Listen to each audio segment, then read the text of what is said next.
Monsieur le Président, chers collègues, comme vous venez de le dire, Monsieur le Président, la recentralisation du financement du RSA marque une première avancée pour notre collectivité.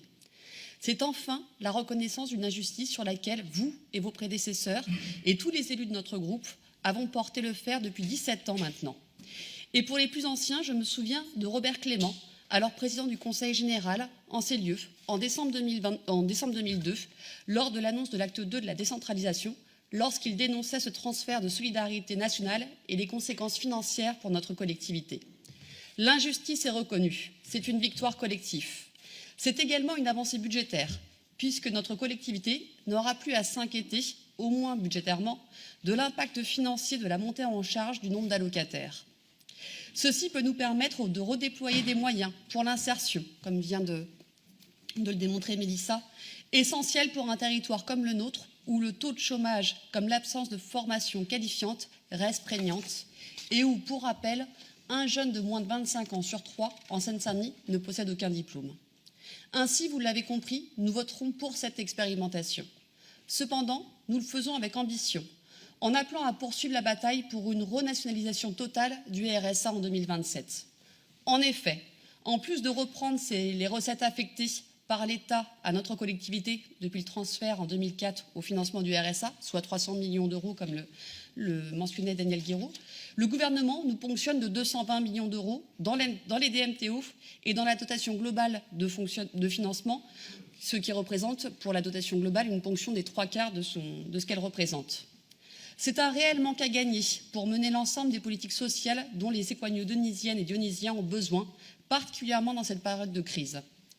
Avec cette ponction de 220 millions d'euros pour le financement du RSA, le gouvernement entérine définitivement un transfert du financement de la solidarité nationale sur notre collectivité pour les 5 prochaines années. Cette ponction représente, pour les 5 ans de l'expérimentation, plus d'1 milliard d'euros de nos recettes, soit le coût de notre nouveau plan collège pour les 10 prochaines années. Nous le voyons, nous sommes bien face à une recentralisation et non à une renationalisation du financement du RSA. L'État ne s'est pas trompé dans ses mots et n'a pas du jour au lendemain fait une croix sur l'austérité infligée aux collectivités. Certes, la proposition gouvernementale ne va chercher l'ensemble du reste à charge dans notre seule recette dynamique que sont les DMTO et met en place d'autres compensations, comme le versement de 20 millions d'euros sur les 2 prochaines années pour contribuer au bâti scolaire. Cependant, nous sommes face à une remise en cause réelle de la solidarité nationale, fondée sur l'intervention étatique pour lutter contre la pauvreté, les inégalités et assurer la cohésion nationale. Et c'est face à cette remise en cause du rôle de l'État sur notre territoire que nous invitons l'ensemble des élus à signer l'appel qu'au nom du groupe communiste, insoumis et citoyen, j'ai remis à Jean Castex le 21 septembre dernier et qui désormais est signé et soutenu par 150 élus de notre département et d'ailleurs, parlementaires, conseillers régionaux, conseillers départementaux, maires, conseillers municipaux. Ainsi, si les élus de notre groupe s'apprêtent à voter pour le protocole que vous avez signé, Monsieur le Président, avec le Premier ministre, c'est en affirmant que la bataille pour une véritable renationalisation du RSA ne fait que commencer. Et cette bataille, il nous faudra la mener avec l'ensemble des élus disponibles pour cela, au-delà des clivages politiques, afin de permettre à l'ensemble des assemblées départementales de France de jouer pleinement leur rôle de chef de file de l'action sociale. Nous le savons, le protocole d'accord que nous signons, s'il n'engage pour l'heure que la Seine-Saint-Denis, peut créer pour l'ensemble des départements, quelle que soit leur couleur politique, un précédent dans le cadre de l'extension de cette expérimentation. Alors, exigeons ensemble un retour plein et entier de la solidarité nationale. Vous l'avez dit, Monsieur le Président, cette recentralisation imparfaite ouvre de nouvelles perspectives et nous permet d'envisager la préparation budgétaire 2022 sous un autre angle. Si je m'en tiens au document remis lors de la tenue de la première commission la semaine dernière, pour 2022, nous avons un gain net de 52 millions d'euros.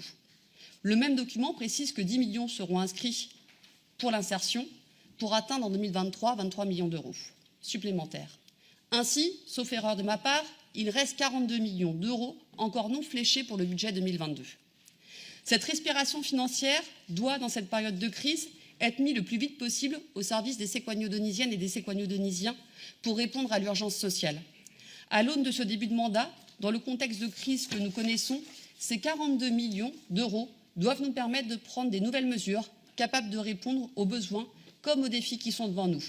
Créer une mutuelle départementale pour un meilleur accès aux soins, redonner une aide financière au transport pour les jeunes, un chèque de sortie de 3e pour les collégiens et les collégiennes afin de bien préparer leur rentrée en seconde, revenir sur l'aide à l'investissement pour les communes ou la participation du département aux crèches municipales, procéder au recrutement nécessaire dans les services départementaux qui sont sous tension. Bref, nous ne manquons pas d'idées et nous vous les transmettrons. La dette ne peut être la priorité face à l'urgence sociale. Aujourd'hui, la Seine-Saint-Denis est l'un des départements les plus pauvres de France, avec plus de 28% d'habitants vivant sous le seuil de pauvreté. La bataille que nous vous proposons de mener en commun concernant le retour plein et entier de la solidarité nationale est le seul moyen de répondre à la révolution démographique que va vivre notre département dans les prochaines années.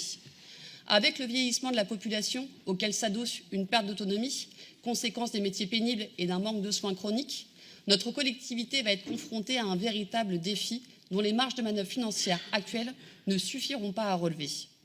Et je vous rappelle ici que rien n'est réglé pour l'APA et la PCH, les deux autres allocations individuelles de solidarité, pour lesquelles le département aura assuré, en lieu et place de l'État depuis 2004, la somme de 700 millions d'euros pour leur financement. Nous le voyons, si la signature du protocole est une avancée, elle ne peut être considérée en rien comme une victoire, et il faudra le courage de tous les élus locaux que nous sommes pour permettre une véritable renationalisation du RSA et le développement des politiques sociales dignes de ce nom pour notre département. Je vous remercie.